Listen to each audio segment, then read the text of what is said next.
ความหักระหว่างสองเฮาพอถึงข่าวแม่เจ้าให้ไปขอสิ้นสอดของอายบ่พอคัดใจแท้นามีแต่ตัวกับมากหัวใจที่มอบให้กับคำสัญญาคงต้องขอเวลาหาเงินเพื่อไปขอเจ้าต่อเวลาให้อายจักหน่อยเด้อคนดีหากสองเฮาคงไปได้ดีตามแผนที่วางไว้มีแต่หากแม่เจ้าคงบ่เอาเพิ่นก็อยากให้ลูกสาวสบายจำเป็นต้องหยุดพักไว้พักใจสู้ข่าว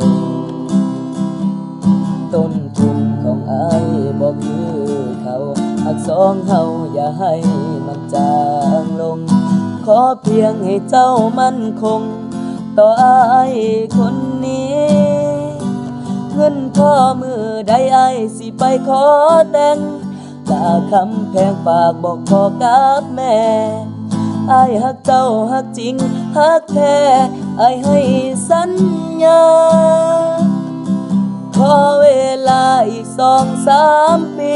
รักษาของดีเสื้อไผ่เน้อลาฮอดมือเฮานัดสัญญาขอน้องแต่งงานที่เหตุใดตอนนี้ก็คือความหักเฮาเข้มแข็ง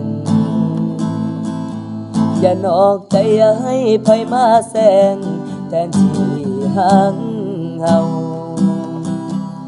ฝากเดือนฝากดินฝากฟ้าจงรักษาคุ้มครองสองเฮา